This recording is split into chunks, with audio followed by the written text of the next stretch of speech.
अस्सलाम वालेकुम वरहमतुल्लाहि वबरकातुह। तसव्वुफ की क्लास में आज हम बात करेंगे मुर्शिद को सजदा करना और तस्वुर शेख और फनाफी शेख के बारे में। सूफिया को जिन चीज़ों और जिन अकायद व आमाल पर तनकीद की जाती है उनमें से एक है नफ्सियाती गुलामी। अहले तसव्वुफ की तालीम ये कि एक मुरीद को अपने पीर का मुकम्मल तौर पर गुलाम बनकर रहना चाहिए। ये वो अकीदा और अमल है जिस पर सूफिया को यानी तनकीद की जाती है। यानी मुर्शिद की गुलामी से मुतल्लक जो सूफिया का स्टैंड और पॉइंट ऑफ व्यू है, जिसमें कहा जाता है कि मुरीद को मुर्दा बदस्त जिंदा बनकर रहना चाहे, उसे आंखें बंद करके बजा लाना चाहे, उसे मुर्शिद की किसी भी हुक्म की खिलाफ वर्जी नहीं करनी चाहे। अगरचे मुर्शिद का कोई फेल शरीयत के खिलाफ भी नजर आए तो उस पर तनकीद नहीं करनी चाहे, बल्कि अपनी समझ की कमी समझना चाहे। ये है वो यानी वो अमल जिस पर सूफिया को तनकीद की जाती है कि सूफिया यानी आदाब मुर्शिद के नाम पर मुरीदीन को अपना नफ्सियाती और जहनी गुलाम बनाते हैं, जिस पर इनकी तनकीद की जाती है। इस पे नाकिदीन तसव्वुफ पर तनकीद करने वाले सूफिया पर तनकीद करते हैं कि वो मुख्तलिफ तरीके इख्तियार करते हैं अपने मुरीदीन को जहनी गुलाम बनाने के लिए, और उनमें से एक तरीका इख्तियार किया जाता है और वो है मुर्शिद को सजदा करना। अब इसके बारे में थोड़ी सी आप वजाहत सुन ली। देवबंदी और बरेलवी सूफी हजरात मुर्शिद को सजदा करने को दुरुस्त नहीं समझते। ताहम बाज सूफिया ऐसे हैं जिनके यहाँ मुरीद पीर को सजदा किया करते हैं। उसके लिए बसा औकात ये कह दिया जाता है कि वो सजदा नहीं कर रहे हैं बल्कि कदम बोसी कर रहे हैं, कदम को चूम रहे हैं या जमीन अदब से चूम रहे हैं। ताहम इसमें शक्ल सजदे की सी बन जाती है। हजरत निजामुद्दीन औलिया की मलफूजात पर मुश्तमिल किताब फवाइदुल फवाइद में उनसे मंसूब ये बात दर्ज है। बात इस तरह है, ये हिकायत खत्म फरमाकर आपने इरशाद फरमाया कि बहुत से आदमी मेरे पास आते हैं और ताजीम करते हैं, जमीन पर सर रखते हैं, जो कि ये अमर हजरत शेखुल इस्लाम शेख शयूखुल आलम और हजरत ख्वाजा कुतुबुद्दीन बख्तियार काकी रहमतुल्लाहि अलैहिमा के सामने भी होता था, और आप उसको रवा रखते थे, जारी रखते थे, जायज समझते थे। बस मैं भी कुछ नहीं कहता।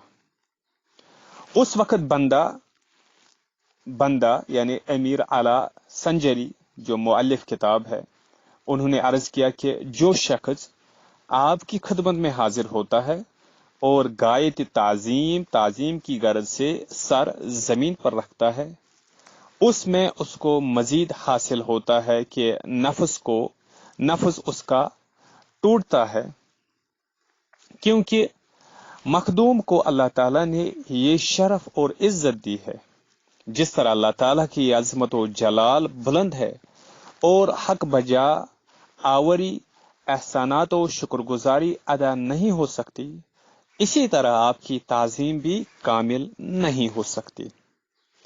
इसके बाद ख्वाजा जिक्रुल्लाह खैर ने यह हिकायत बयान फरमाई कि कई रोज हुए एक बुजुर्ग ज़ादे रोम और शाम की सयाहत किए हुए आए थे।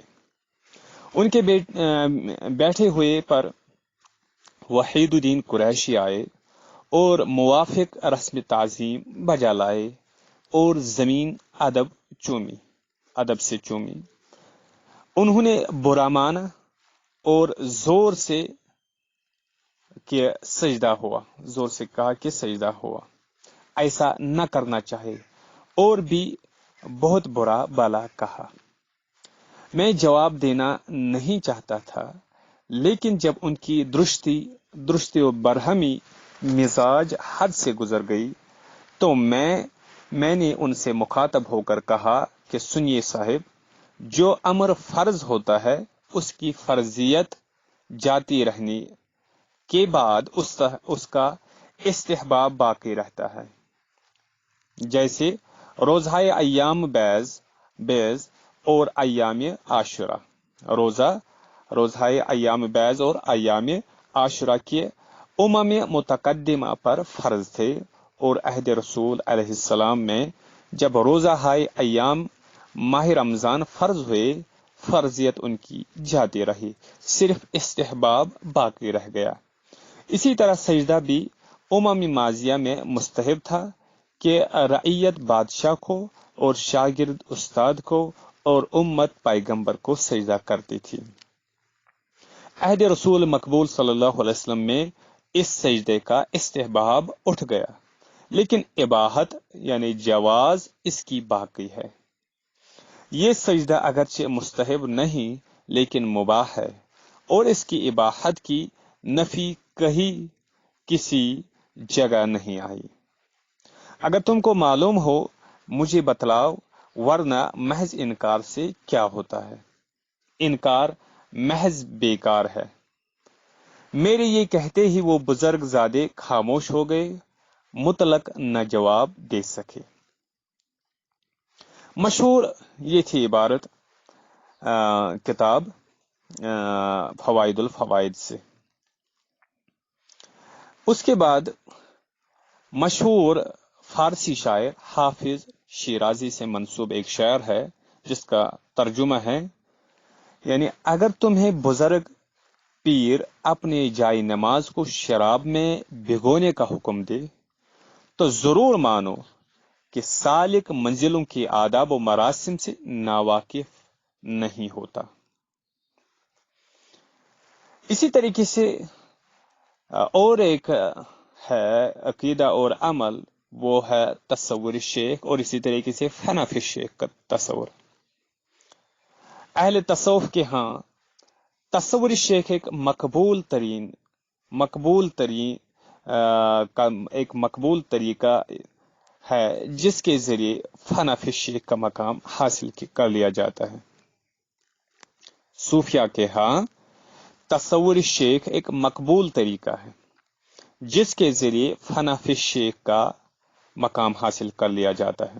تصور شیخ سے فنا فی الشیخ کا مقام حاصل کر لیا جاتا ہے۔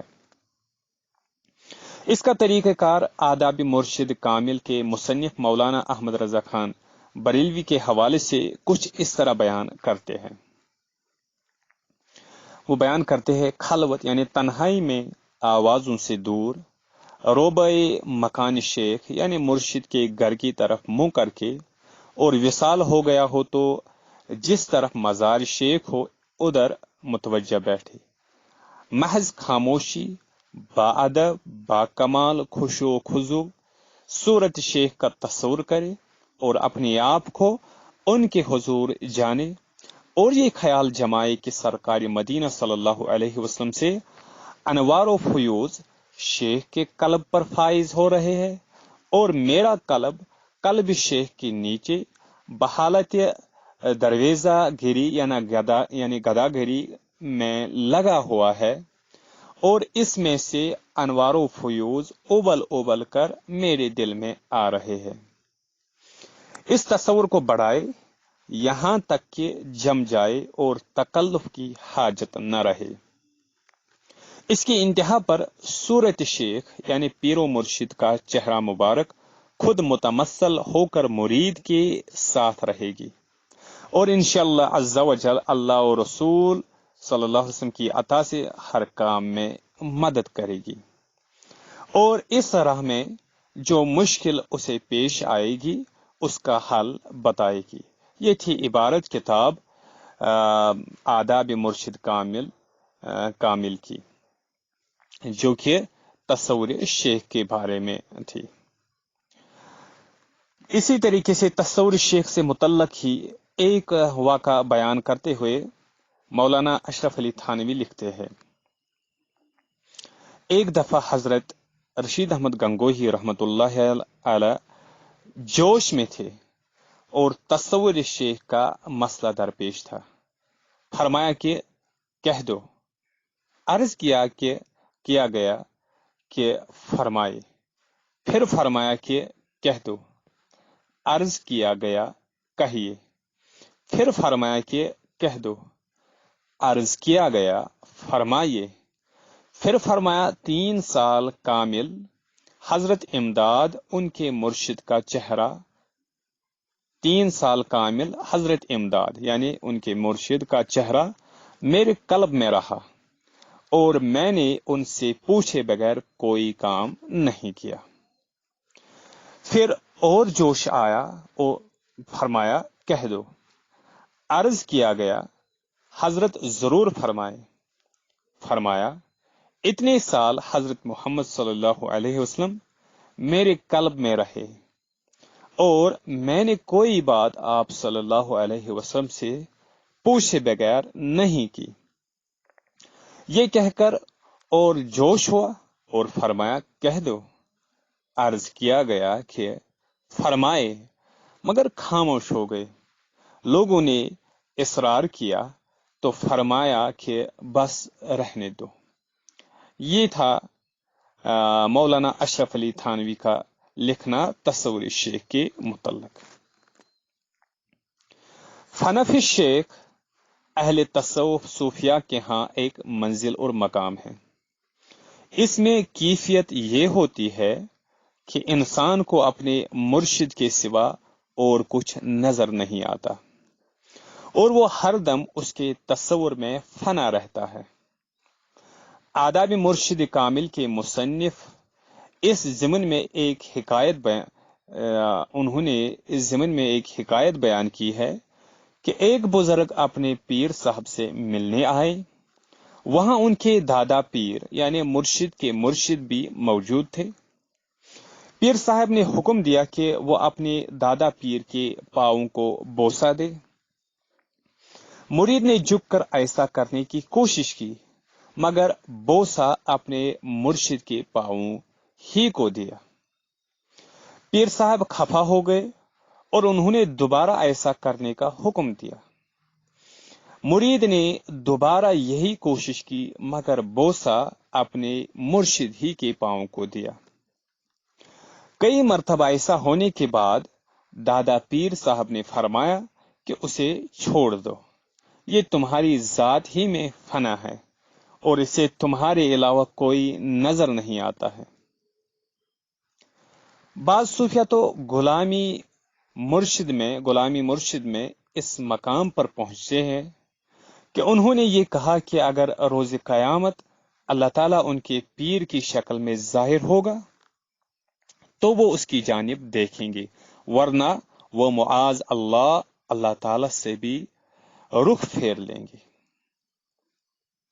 इसी तरह बाज लोगों को ये देखा गया कि उनके पीर उनकी बहनों और बेटियों से बदकारी का इर्तिकाब करते हैं और बंग चरस पीते हैं, लेकिन वो उसे उनकी विलायत की कोई अदा समझकर खामोश रहते हैं।